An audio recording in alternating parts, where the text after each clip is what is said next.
Welcome back, ladies and gentlemen. We are ready to dive straight in to this champion selectors. Oh my god! Okay, so let's go through the bans. Azir, Orianna, Ashe once again here for BLG. They realized that changing it up didn't quite work out. Talia, Tristana, and the Ahri all taken away. And the Senna has been taken off the board by BLG, which we raised some eyebrows at. But that's Oner's Nidalee! He's allowed to have fun, Chronicler! What, is this reversal worlds? Like Shun and picking it, that's one thing. Canyon picking it, of course he would. They're using all of their things against them. This is so cool from BLG. Oner, it is definitely a flex though. Yeah, I hope so. We'll see what ends up happening. Oh, sorry, Nidalee's a flex! Yeah, I mean, I hear Faker played Nidalee that one time. That's true. He did play it that literally one time. Yeah. It was relatively recently, right? Like it was in this decade. Wait, never mind, it wasn't. It wasn't. Not even close. Okay, it's not a flex. Okay, Twisted Fate. Jax? What is this pivot for BLG? What? Okay, let's calm down. Let's evaluate what BLG is doing. Yes. It's highly likely that the Ornn is going into the support position, given that the Twisted Fate has been locked in, as Atlus has just highlighted for us. T1 have decided to blind lock in Nidalee. I have questions that are irrelevant right now, as Kalista will be locked in, and you have to imagine T1 will now remove some of the annoying jungle matchups for Nidalee, would be my guess. Okay, Vi, gonna be taken away. I imagine that T1 there was thinking about whether or not they wanted to lock into Jax. I think Jax is one of the few picks we've seen work well into the TF. Also sets up for the Nidalee, and there you go, BLG obviously gonna take that away immediately. Very cool thing though, does mean that with the Jax ban having to come through, it means that one extra ban doesn't get thrown at Faker, right? So maybe he'll have another pick that he can go for. I believe this is also the latest we've seen Kalista picked so far in the tournament. Might be. Unless I'm just completely off the mark, but it definitely feels like a very late Kalista pick here for T1 with their priority on the Nautilus and the Nidalee for Oner wanting to join the party of people that are allowed to have fun on Fun Cats in the jungle. Nico going to be banned away from Knight, and we'll see whether it's Faker that once again gets a little bit of a look as far as these bans. The LeBlanc, I guess, is probably the next one on the list. You would imagine so. Try and pinch that pool as much as you can. I'm trying to think.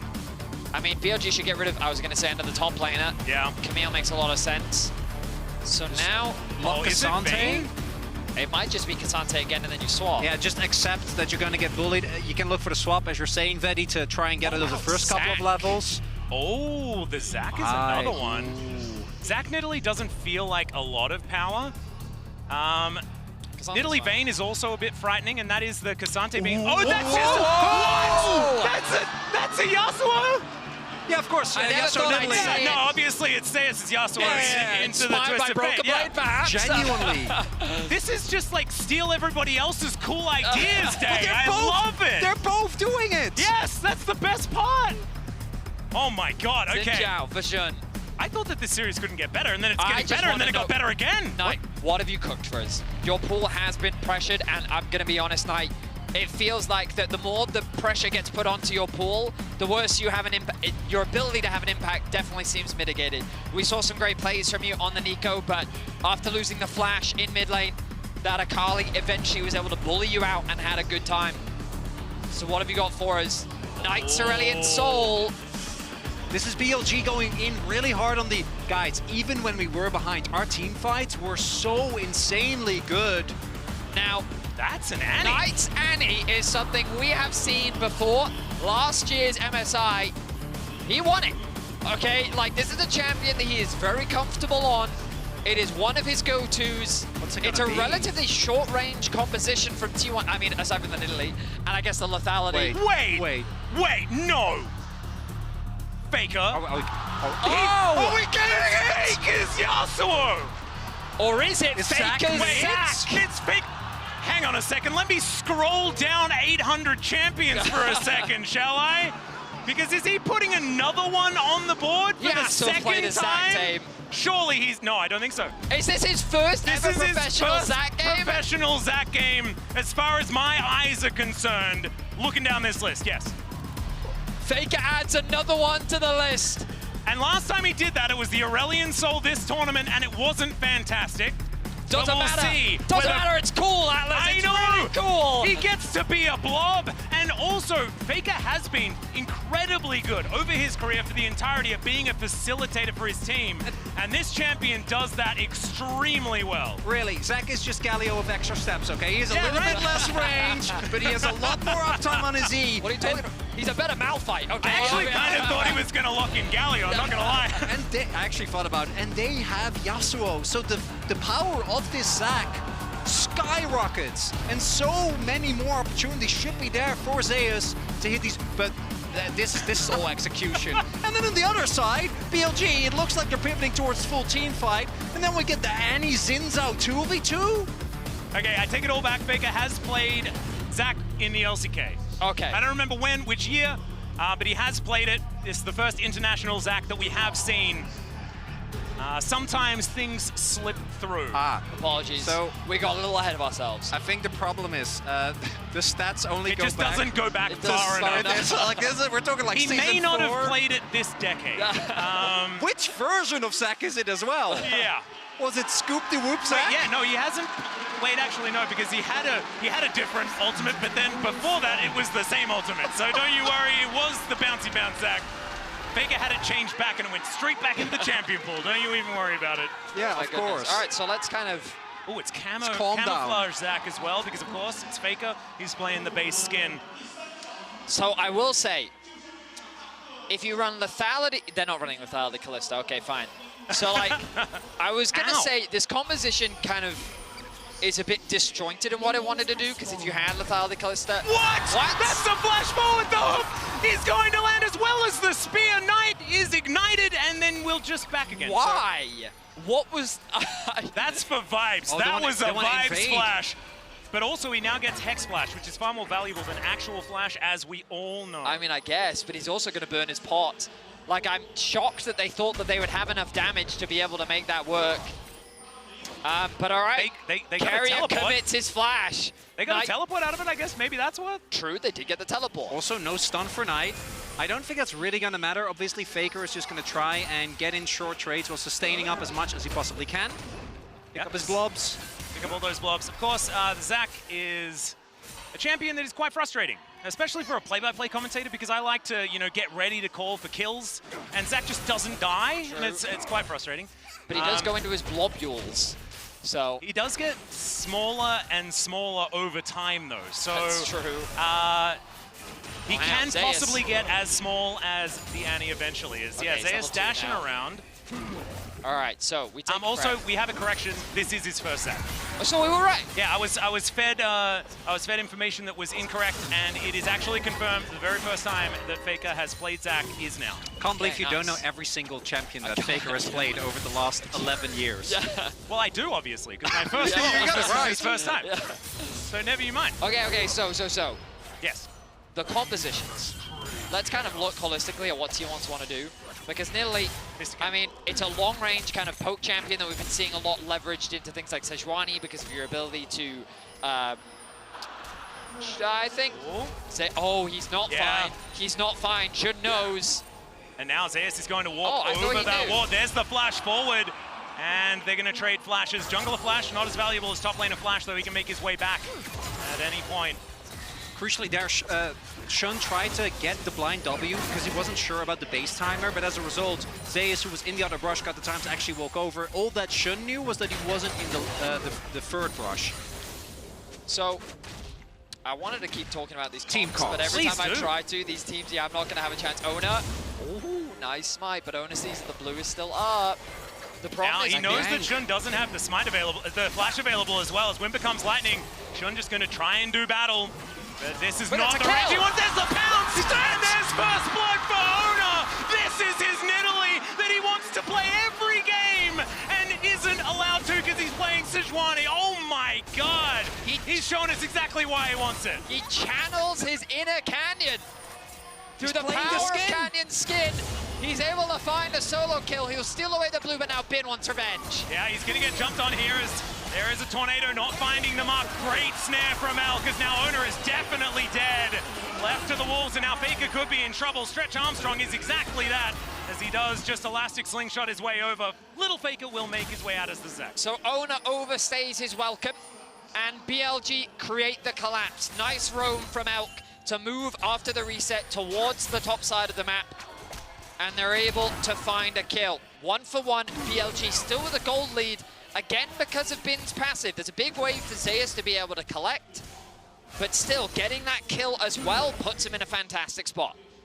Take another look at this. Crucially, this is the punish from Oner because he just went for a full clear, whereas Shun went for the topside gank. Didn't end up working out, means you're going to be delayed on your clear, and then that spear is the one that seals the deal. Oner knows he has the damage. Crucially though, as you pointed out, Vedi, because of the power of the TF in the early, in these early skirmishes where you can lock a member down, plus a great roam from Elk, still be able to get the punish. And Zeus is, even with the fact that Shun helped Bin out, still really struggling. We'll have to see if that gets better as he gets a little bit further along in the levels. Early trade's not really what he was looking for. Yeah, and I do want to just go back to what these compositions do, right? Because they are quite different. Yeah. And with the pivot over to the Annie instead of the Aurelion Soul, it does add a bit of early game power. But BLG, in the later stages of the game, are going to be so incredibly strong. T1, what kind of lead do they need to get in this game for T1 fans to be happy? Well, I think T1 still have pretty good scaling just because of what the Yasuo is capable of doing in a side lane. Oh, they know. Level 6 secured for Zeus. There's Bear. But also, like, I think that the thing about Nautilus plus every time. Every time, baby. The thing about Nautilus plus Zac is it's such a powerful front line that I think the BLG's comp might struggle to deal with in these fights. And you think about the poke, I think one of the best ways to deal with poke is hard engage, right? So you look at Ornn, you look at Annie, Xin, great champions for actually closing that gap.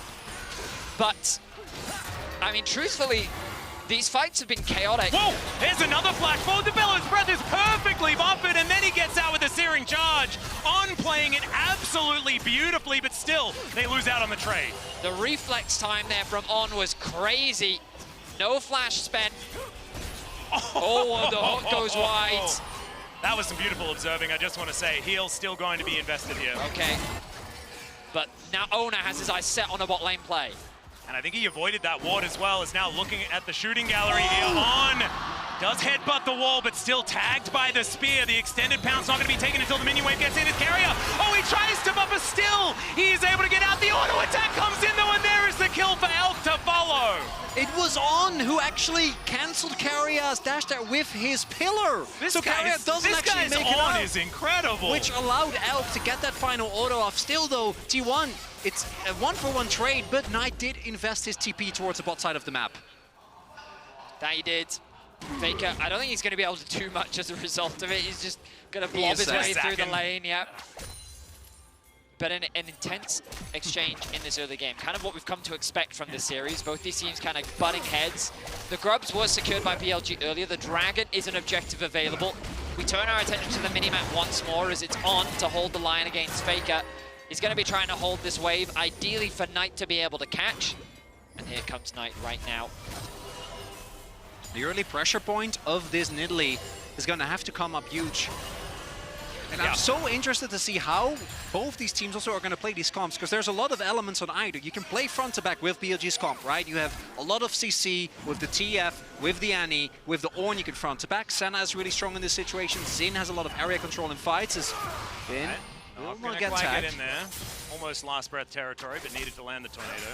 I mean, it's true that like there's teamfight elements on both. There's poke elements largely on the side of T1. All in. There's all in. There's dive. There's a lot of factors which definitely make these comps. Which I think is his own kind of composition. These comps are a little weird, to say the least. Yeah. And so what I'll call this is a learning opportunity for us all. We're going to find out how these team fights play out later on. We're going to find out together. We are. That we are. The thing that I really love about this, though, is the fact that Zeus is the one that has picked the off-the-wall pick. And all year, it feels like Zeus has played two champions. Almost in every single game. He picks his flavor of the month, you know? And, yeah, plays TF every single time, right? He did play some Zac here and there, but it did feel like he was sticking to what he knows. He's the one that's pivoted massively in this game as another bear is going to land on Faker. Faker looks somewhat perturbed, but blobs will then be on the ground, and then he steps on them and everything's fine. Yeah. And he gets to build like the Spectre's cowl in this matchup as well. He's like, Tippers, where are you going? He's going to be fine though. It's T1 to start off the Dragon. Nice control they have over the bottom side of the map. BLG. I think BLG in early fights are disadvantaged just because Kalista plus Nautilus is such a powerful duo. And BLG are going to wisely respect it for now. Of course, Annie, Xin, no slouch either, but because Jun is on the top side of the map, there's not much he can really do about it. Faker he's really trying. He's really trying to buff up Knight's damage stat at the end of the game. There's gonna be a whole lot of that. One important thing though is that this counter pick so far, we haven't really seen the impact of it. Obviously Bin was able to pick up that early kill, I think that they found on Oner. But outside of that, even in the 1v1, he has been doing a really good job. Summoners haven't been forced, and we are even seeing TP from Zeus towards the bottom half of the map. Something else we haven't talked about yet is the fact that with the wind wall, Ornn's engage windows are going to be a lot harder as well. That's true. We mainly talked about the offensive power of this Yasuo, but we'll have to see how T1 gets to use this defensively, as this is a 2 versus 4 towards the top half of the map, but Oner is on his way, will get spotted. T1, do they read the play here or not? As we do see Knight already heading back with the wave getting pushed in the mid. What you need to be doing with Senna. Oner. They're going to face check as there is Shun, gets the flash out as Destiny to follow immediately. Bin heads on over and Oner has nowhere to go, and it's a kill to Elk as well to start getting him stacked up. A plunder there from Oner. He saw them on the control ward in the top side, didn't respect the possibility of them moving back through his side of the jungle, and he gets caught out. BLG find themselves another kill. We'll get 5 grubs as well. We're again seeing why there's such a priority on the TF.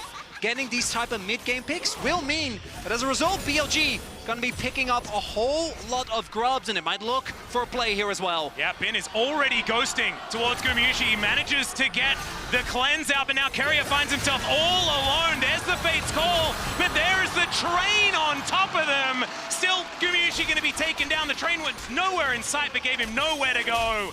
And BLG continue to pick up kills, and it feels like it's against the flow of what should be happening in this game. I love that Elk has just abandoned playing with his support and instead is just working with the jungler to find plays on the map. The pressure they're exuding is starting to overwhelm T1 as they turn their attention to this tier 1 in the top lane. Very close to even taking it down. Yep, Spear gonna go wide there as now a teleport in. T1 really trying to find a depth charge. Going to get on top of Elk, but he sidesteps the Spear, and now Faker, he's bouncing around, but he's trying to use it to escape.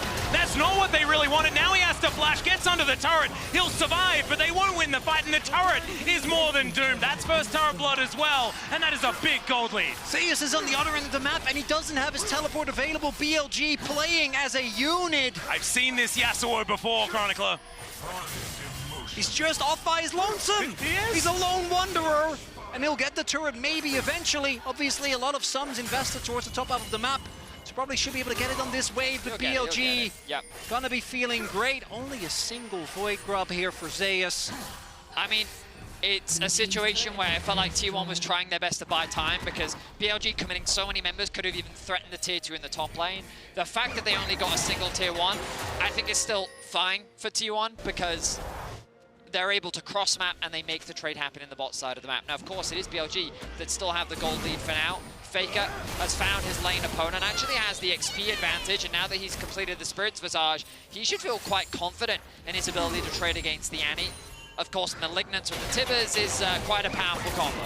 Yep, it's another nice spell of his breath there from Ornn, able to grab himself the cannon minion as well. So, a little bit more quiet right now. With that turret going down, it was now a 1,000 gold lead for BLG. Those 5 grubs going to be very, very powerful though, especially with Bin on this Twisted Fate in a side lane. As Gumayusi moving his way out. Just mid-control, going to be aim of the game. It's 1 minute until the dragon. For T1, we're gonna have to see them get an actual team fight. We talked a lot about the team fighting power of BLG. If Knight and Elk ever get caught, if Bin ever gets caught by this Zac, Oh, there's the round. Guma is going to have to flash, but he still gets tagged. Dawning Shadow comes in, but I think Gumayusi's safe. Keria still looking for more as there's the knockup as Zeus makes his way in, but he cannot get in amongst this fight. And BLG will just be denied a kill. Goes for the ult, but it was on Ornn. Maybe if you go for Elk, you can get something out of that. And now T1 have used 2 ultimates, trying to deal in this mid-wave as On going low. Maybe On was the target, as Oner is going to let us know. More spears connecting here as Faker dives in once again, gets the knock-up onto Xun. Stretch Armstrong out there as well as Keria looking to get himself amongst it. Faker absolutely massive here in this front line, and so they will be able to push them away and collect the Herald. It feels like T1 feeling stronger in these fights now. I mean, T1, they had a really nice turn onto the aggression from BLG in mid lane that actually got Xun's ultimate out, On's ultimate out, and so because they know that Bin also doesn't have the teleport, they leverage their advantage from Zeus, and they're able to create this collapse and secure the mid-tier 1. Well played, I think, overall from T1. Has been cross maps on the bot side to keep the map stayed even.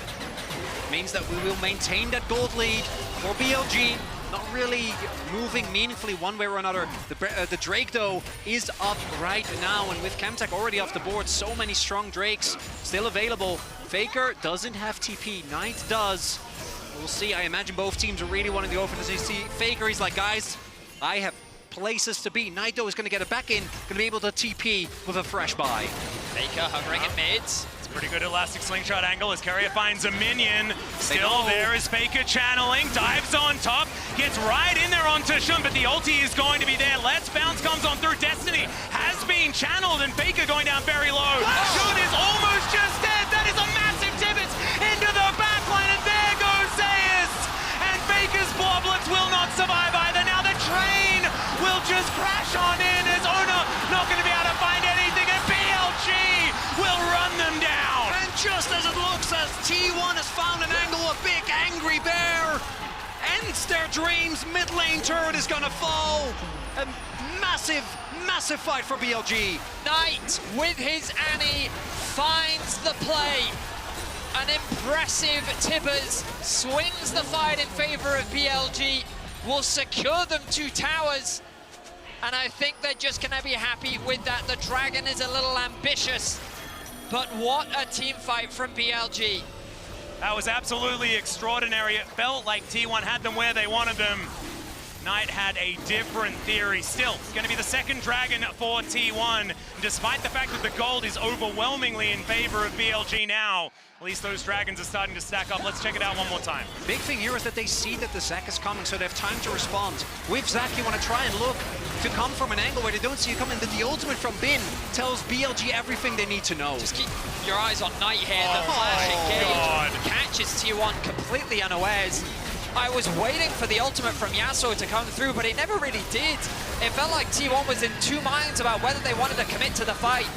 But you gotta remember that if you test BLG, they will respond. And this time round, it was BLG that passed with flying colors. You have some cheers there, but still feeling a little bit stoic on the side of the coaching staff for BLG. I mean, it ain't over till it's over, but it's feeling pretty good for now. Close to 4,000 gold the lead with a composition that is going to get so much money worth of stats from really cool items that Ornn gets to build, as well as the fact that their champions do scale so beautifully, Senna in particular. There's a lot of gold cheating going on. There's the passive as they hook shot. That's a Xin Zhao though, and you see T1, they're hesitating. Zeus, even though this counter pick looked cool, hasn't had any impact yet. Yeah, there's the audacious charge in here from Xun as Zeus puts down the wind wall. Can they actually find the fight that was on? A massive ultimate. Can he find it? The ramp doesn't really work out, but still, BLG will tear Gumayusi apart. Zeus down to about 100 health. Keria is dead. Elk's gonna be able to get another one here as the gold card finds the kitty cat, and Bin is on a rampage. Faker, he finds 1 kill back against his opposite number, but that is all they will get. And BLG win a 2nd fight in a row. Extraordinary is the only word to describe BLG's team fighting. They catch Zeus out in the jungle and they convert it into another ace. Incredible performance as BLG ride this wave into a 7K gold lead. T1 desperately trying to turn a rough situation. Zeus getting caught, trying to turn it around like they have done so many times in the LCK, but instead they pay with so many lives. And the key thing here, I think, is the positioning of this fight. And BLG is just always ready to go. Even though the gold card doesn't connect, look at T1, you see they want to walk up here, but they just can't. Even with Keria connecting the hook. The combo of that ultimate from Elk and On sets up the fight, and once Faker arrives, it's already way too late. It's something that we see consistently from BLG, which is they control space that belongs to them. And immediately after winning that fight, they knew they had the gold leads, and oh, hang on a minute, Faker, yeah. Okay. But again, you're seeing it now, they're pushing in the bot wave. What do? Move into the enemy jungle, because this space belongs to them. And T1 thought that they could fight back in the top side and they were punished. Now they're being chased out of their jungle once again, as BLG sets their sights on another tower. Should be able to get this inner turret here as On is moving over. The Ram is at the ready, or the train, I should say, this particular skin. Inner turret down to 50% health. That is going to be a nice route onto Zeus, who's now trying to get himself out of there. Tibbers is dead for now. It's a good knock-up, though, onto Faker still. He's pretty tanky. Depth charge going to be absorbed by that Crescent Guard as Faker dives in. I don't know about that one. He didn't even have cell division. He's just going to fall down. Now Gumayusi has to flash. It's a decent hook. But Keria, where's the follow-up? Double kill for Xun as BLG push for the inhibitor turret bot lane. T1 desperately try and find something, but BLG is ready to outplay their every move. Inhib is gonna fall, and they don't feel the need to push on, but it's looking like BLG with this lead, almost 10k now, is about to move to match point. A single fight was all BLG needed. We're only 20 minutes into the game, and the kill score is 16-3. The goal difference is 9,500. And it's Faker that tries to find the... I stand corrected. On is the one to initiate the play. They turn their attention onto Xun. A good ulti from him buys space, but then Faker oversteps. Gumayusi gets stunned on the back line, meaning it's hard for him to follow up. They're immediately forced to retreat. And Keria, thinking he'd found an angle, instead only found an angle to his demise. You see T1, they try and get that dream combo of the Yasuo Zac off, but the reality is, even if somehow Faker connects onto Elk, onto Knight there, and they get those, I don't even know if that's enough. BLG is so far ahead, and as you're saying, we're only not even 22 minutes in, but we are sitting at 16-3, an absolutely insurmountable gold lead. Knight showing off on the Annie, 8 stacks on the Magi's now. I love the confidence. I will say, I think that this series has really been about Bin. I mean, he's found so much impact in every single game, and even in the game that they lost, he was still finding ways to navigate his way through the team fight. Obviously, an international veteran at this point in his career, but he's someone that wants to continue to get the better of T1. Last year at MSI, BLG surprised the world when they knocked T1 out of the tournament, and this year, they're looking to maintain that record and return to the finals for the second year in a row. Well, there's the flash bear from Knight as Oner trying to get out of there, but Dawning Shadow in the kitchen sink will hit him in the back of the head. They'll turn it into a kill on Aguma as well. And BLG, I think they want to end it right here. BLG is sitting in double smite, but they're not even going to use that on that summoner. You don't need it. They can look for the end through bot lane here with Oner and Guma dead. Merciless is BLG as they show zero restraint. 23 minutes in, the Nexus in their eyes. Only 3 members of T1 here to try and defend. They have no money, they have no chance. Keria is going to go down. It's a decent last breath, but I think it might definitely be its namesake as Faker will get surrounded and destroyed.